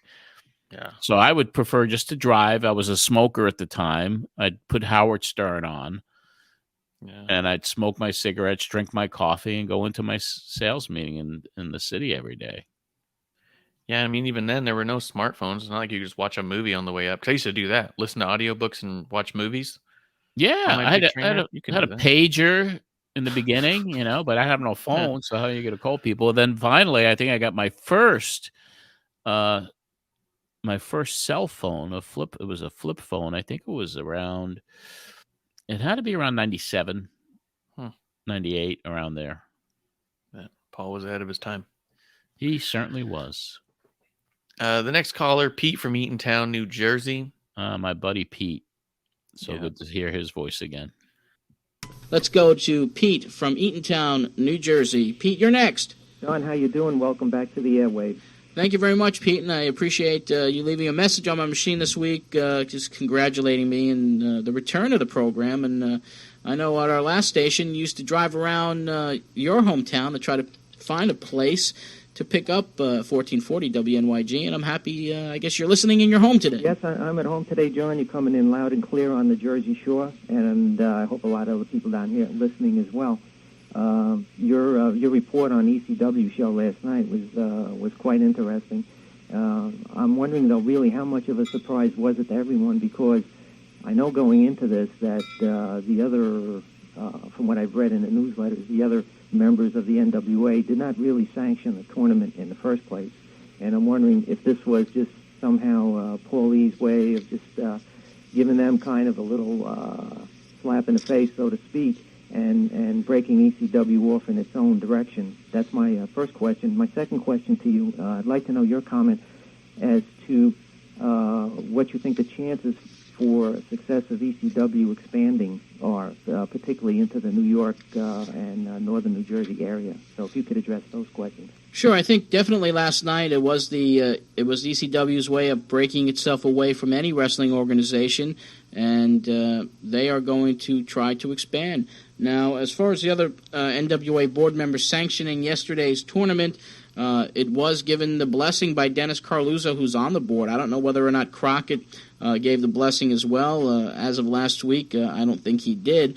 But Carluzzo was in attendance last night. They had a new belt made up, which was a replica of the old NWA title belt worn by the Funks and Harley Race, and it was a pretty good looking belt. It was awarded to Douglas at the end of the tournament. It was trashed. Yeah. They made a statement last night, and I'm sure that over the next few weeks you'll be hearing a lot more about the behind-the-scenes situation that took place last night. As far as ECW's plans for expansion, they are definitely looking to expand into the New York area, further into New Jersey, even down in the state of Florida, which they're on TV down in Florida now. They're going to start running shows there in September. Their game plan for the New York area is to solidify their TV here, and from what we've been told is that they are tentatively scheduled to start running a weekly show on the MSG network beginning October 1, and then I guess running shows in New York by the end of the year. Right. Well, I'll tell you, after having gone to several of the shows, that will be something I would welcome with open arms up in this area.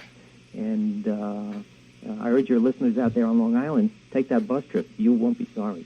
Yeah, well, we're sponsoring one for September 17th, and ECW, it's not for everyone, as their slogan, their logo and their slogan is. They're not for everyone, but one of the most vocal crowds you see in pro wrestling. The crowd is totally into the product, and the wrestling that is presented is a real hardcore style of wrestling, and it's over with a lot of people. You get hooked pretty fast. Yeah. Well, it's interesting that I think that the two organizations now trying to get into the area up here as far as AAA, that has a very strong appeal to the Spanish-speaking wrestling audience. ECW, I feel, will have a very strong appeal, but possibly might be limited to what we would call hardcore fans. Possibly they would attract a good percentage of fans from WCW that are kind of disappointed with what's going on now, especially with Ric Flair apparently playing a very subservient role to Hulk Hogan's merchandising abilities. Mm-hmm. And I think that would have a lot of WCW diehard fans kind of upset. So they might go over to ECW product. Well, it's going to be interesting to see what happens the remainder of this year, and we'll be keeping an eye on everything that's going on. Listen, Pete, we got to run. Thank you for your call. See you soon, John. Okay, take care now. Let's go to our next caller. So ECW is going to be in October, starting on the MSG network. Yep, that was the plan. I don't know if it actually started, but I guess we'll find out. But they immediately started running some shows not too far after that at the Elks Lodge in Queens, and did quite well there. Small little venue. I was going to ask because, I mean, like I said, I didn't get a lot of it growing up and stuff. Did they travel much? Did they actually go to Florida? You said they were going to try. Yeah, they did, and they ran shows down there as well. It just wasn't part of the TV. Once they got their TV, they started. Yeah, but were they recording TV in Florida or anything? I don't know if they were doing TV tapes down there or not. I'm not really that sure, because that was probably 95, and I was at that point. That was kind of it. Yeah, because everything I've seen looks like it's in the ECW arena, all their TV stuff. So just imagine they were doing house shows and stuff. Probably promos, I would imagine. Yeah. But yeah, I thought that was really cool. Like you said, he's the one who left a message for you earlier in the week, which led me to believe you were advertising somehow. He had to know. Mike from Queens is asking if Rick Rude is coming back to the WWF, and you talk about how you believe he's coming back with Tammy Sitch as his manager. Interesting. Yeah, that there's a good chance that that she's gonna be teamed up with him. That's not exactly how that played out, but no. Pretty cool to think about. Yeah. That would have been interesting. Yeah. He asked who she was. You mentioned Smoky Mountain. King Kong Bundy's coming back. You said he lost a lot of weight. But he's going to come back to feud with Bret Hart. And Davey Boy's going to be at SummerSlam. It's kind of the nature of that one. I don't remember. It's kind of funny, like just a little over like, what was it when we did the Davey Boy interview? Wasn't that after SummerSlam? 92, right? Yeah. And that split up, never come back, and then of course they always make their way back. Vince, that's one thing about Vince, though. If he senses that he can make some money, it doesn't matter what you did years before. I mean, just the fact that he brought Billy Graham back so many times, and all the second chance, the Warrior bringing him back. I mean, if he smells money, he's going to bring you back. It's one of the reasons why, like, as shocking as some releases can be at times, I never feel like it's a tragedy. It always feels like, okay, they need a break. They don't know what to do with this person, but it always feels like down the line that person's going to pop up again, because it feels like creatively, no one there doesn't think about everybody. You know what I mean? Like, yeah, you're about to have Brett versus Owen, and so they go, wouldn't it be cool if Bulldog came back? You know what I mean? Like, then the call happens. So it's like, I never feel bad with releases to a degree. I always feel somewhat bad. And I'm sure the vast majority, once they get the call, even though there was disdain when they left, when that call comes in, it's like, all right, time to make some money. I'm going back. Yeah, it doesn't sound so bad. The past is forgiven. Yeah. Millie from the Bronx calls in to talk to you about AAA.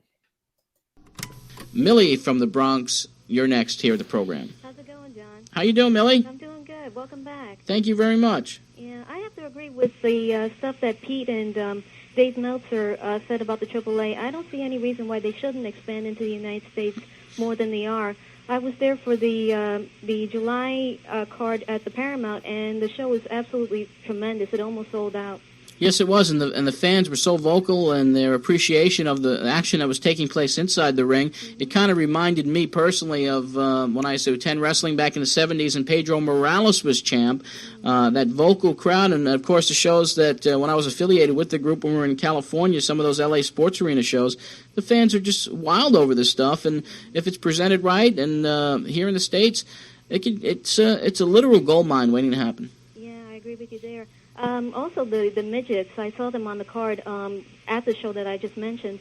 You weren't kidding when you said a while ago on a previous show, I believe, that they really know how to work. I mean, some of the moves that they did were, if not better, than just as good as the big guys. Oh, yeah, they are certainly pound for pound. These two, the midgets that were featured, especially Espectrito and Mascarita Sagrada, are the two best midget wrestlers in the world today. I was fortunate enough to take them overseas with me last year on a tour of Southeast Asia, and they stole the show every night. We hope to certainly even have a talent exchange with them when we do some of our shows and bring them where some of the American fans can take a look at those fabulous midgets. Great. One more thing before I go. You mentioned something earlier in the show about Conan. Can you tell me again what that was? Well, Conan, they've turned him heel. He's no longer a fan favorite. He's turned on his mentor, Perro Aguayo. And November 6th, the pay-per-view that they'll be doing, taking place from the LA Sports Arena, will feature in the main event Conan taking on Perro Aguayo in a cage. That's good. Do you think that the heel turn for Conan would work for him? Well, he certainly, from speaking to him, he's happy with it. He was the number one fan favorite there, and he thinks it's going to be good for business. And whether or not he remains as a heel for a long time remains to be seen. I don't think it's going to be a long-time turn for him. I think he'll resort back to being a fan favorite maybe after that pay-per-view. Okay. Okay, John, good talking to you. Same here, Millie. Thanks for the call. Anytime. Bye-bye. Yes, and Conan does turn babyface again for 95. I know for a fact because I was at the shows at the LA Sports Arena there when he did that. But one thing about AAA, I mean, I said they are proverbial gold mine. I said that back then, and it's just so difficult to work with them. I mean, that's the frustrations that Scholar had gone through and that I had gone through when I started doing some promoting with them. And even to this day, they really have never capitalized on what America and what the United States could bring to that brand and that promotion. Because the infrastructure, and it's still run by the Pena family, even though Antonio Pena is not with us any longer, but his nephew, Damien, and his sister run the promotion. And I speak to somebody all the time that is the gentleman that helped with the promotion in Phoenix. And it's just like everything is just wait and see and okay, it'll happen. So over the last 30 years, this has still not reached anywhere near the potential that it could reach in the United States because they don't have a regular presence here. Yeah. And I just it's just kind of the way they do their business. And, you know, Mexico does real well for them. Obviously, that's their audience. But here in the States, they never reached the potential that they really could have reached across the country, not just in California. I think so too. Even when you see some of the names that we know who aren't doing a ton outside of AAA. You know what I mean? Like Sam Adonis has made quite a name for himself and is very well known, and he's primarily AAA. Like, yeah, if you just tapped into some of this stuff, I mean, El Vikingo, when he finally showed up in AEW, people already knew who he was because the stuff he was doing in AAA, like the murmurs are there. It's like you said, they just don't push it. They just don't have the infrastructure or the ability to hire a good staff in the United States, or they're unwilling to hire a good staff in the United States, people who know television and people who can move their brand forward. But it's also always, we'll get to it tomorrow. They never had any urgency when it came to visas or anything, or getting a contract back to you, or all of that. It's always on their own time.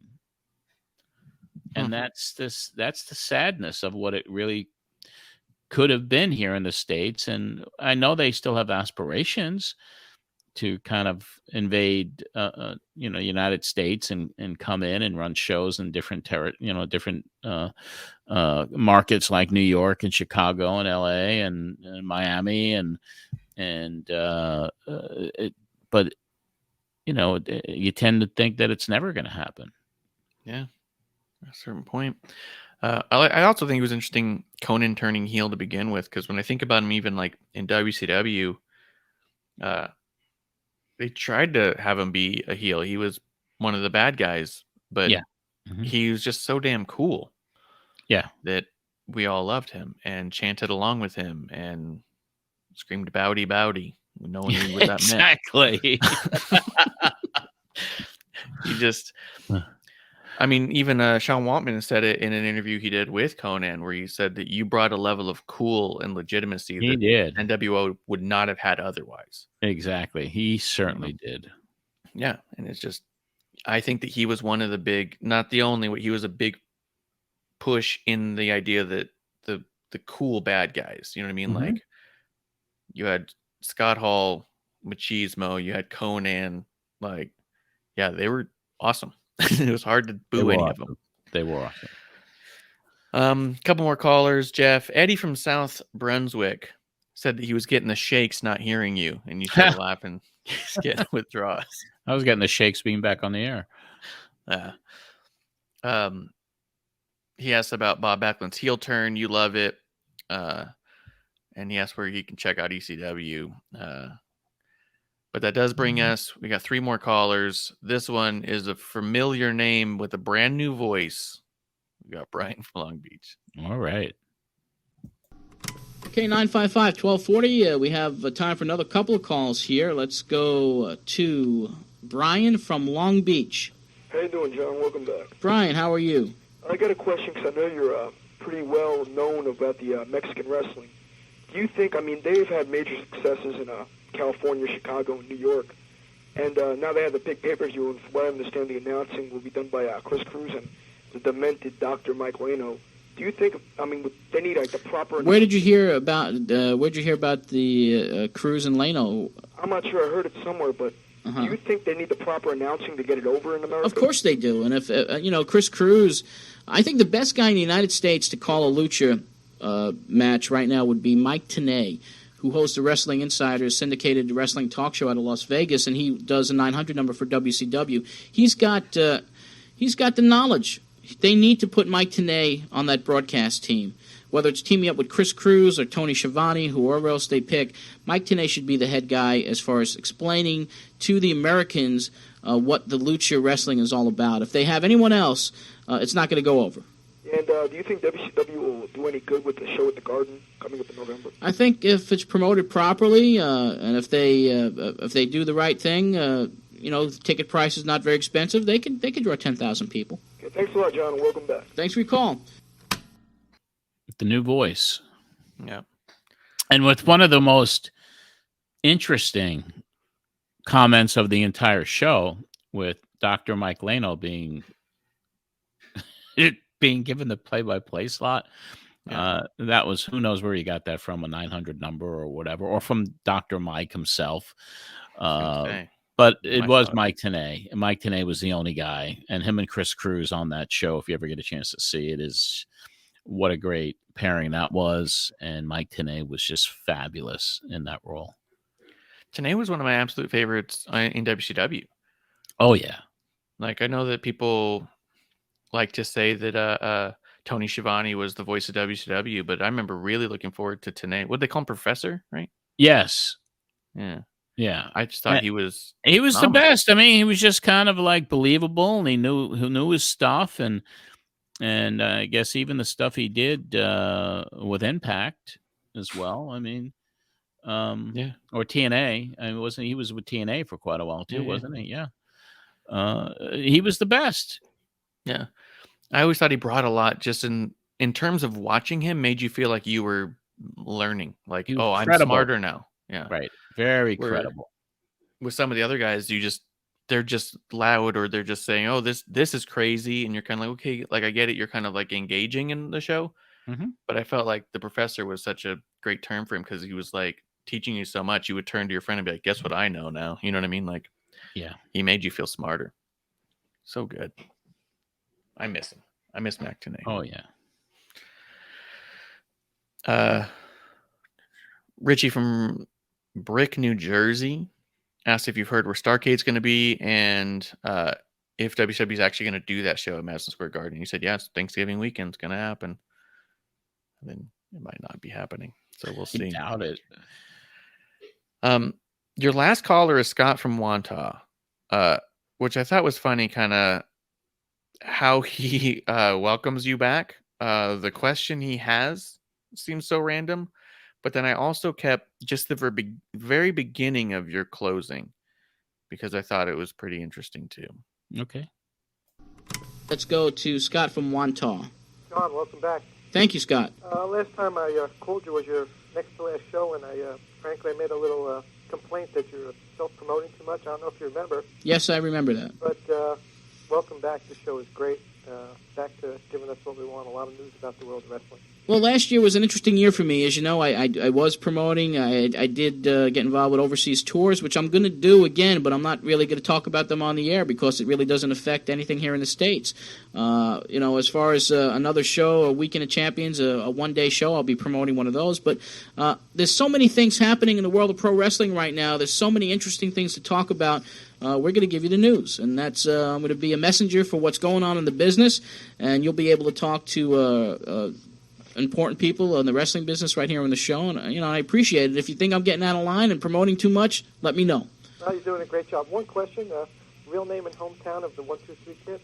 Sean Waltman, and he is based out of the Minneapolis area. Okay, congratulations. Welcome back. Thanks. Okay, we're going to about wrap it up for today's program, and next week, don't forget, we'll be talking to Conan from Mexico. Ron Scola will be here from the AAA IWC, International Wrestling Council, maybe Cactus Jack, and a lot more surprises. Until next week, when we talk more wrestling with you, this is John Arezzi for the Pro Wrestling Spotlight. Oh, I'm sorry. Wrap it up. I just wanted to let you, as closing this show out today, I'm playing a single from Patty Loveless's new record on Epic Records. What a way to end the first one, by playing one of Patty's new songs from 1994. Was that her second album? Oh, no. She probably had 4 albums out by that time. Let me see. Let me have a poster on my wall here.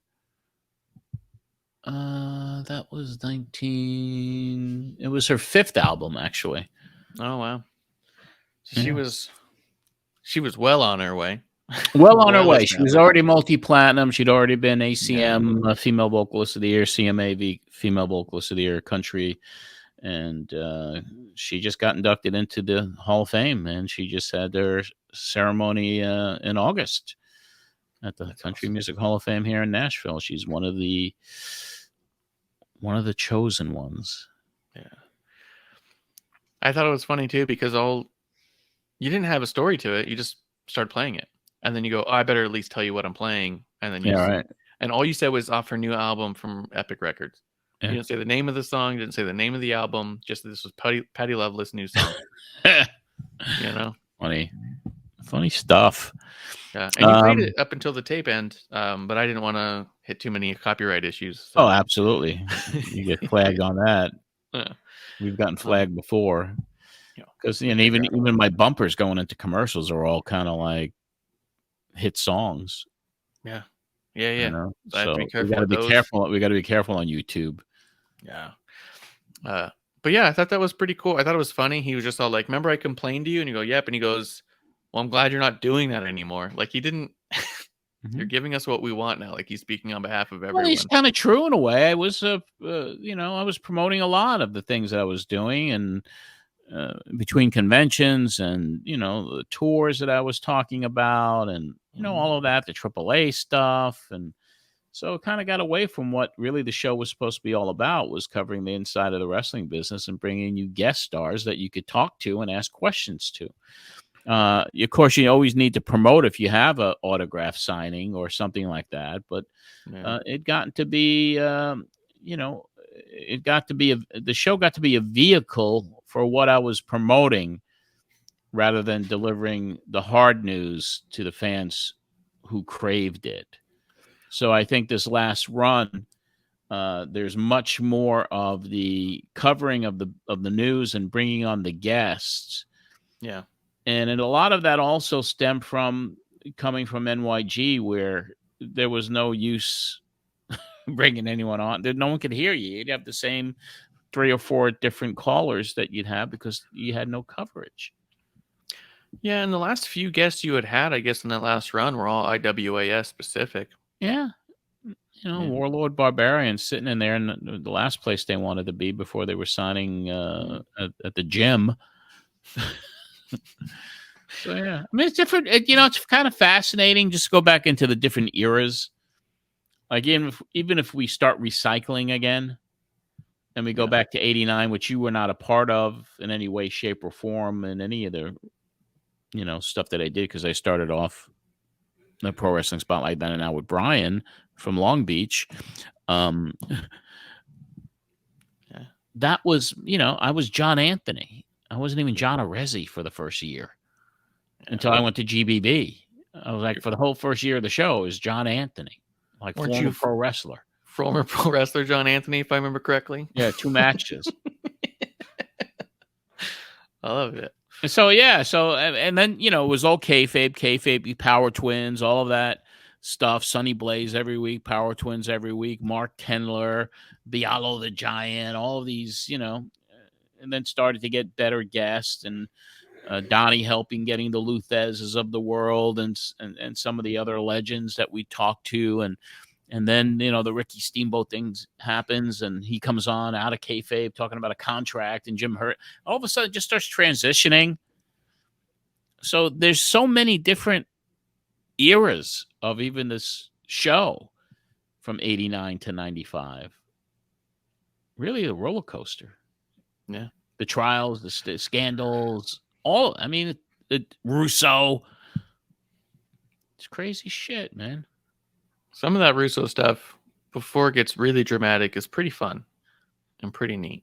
Yeah. Just the beginnings of it all and him trying so hard. And so, yeah, I look forward to some of that. But that was your big triumphant return. Yes. Coming in hot with Don Liebel, closing out Patty Loveless. Mm-hmm. Not bad. Not a bad set. Well, we're back, even though we haven't skipped a week on the podcast. Yeah. With the exception of our little 2-week vacation. But we go right from 93 to 94. And I think everybody out there listening is going to really enjoy what we got coming up as we finish the run of Pro Wrestling Spotlight over the next 4 months here. I'm excited because of knowing how heavy in ECW you are. And to me, that's an era I don't know as much about as I'd like to. Well, I think it's a history lesson for everybody, especially with the impact that promotion made.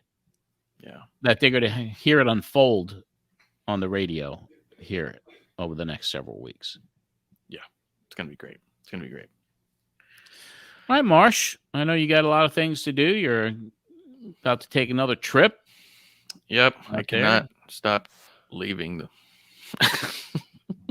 constantly things going on. So, I'm going to be doing that. But, outside of that, people can find me at youtube.com/Pro Wrestling Spotlight. You can hit me up on X at Ref Marsh, Instagrams and Thread on Marsh Ref. Go ahead and hit me up if you need anything.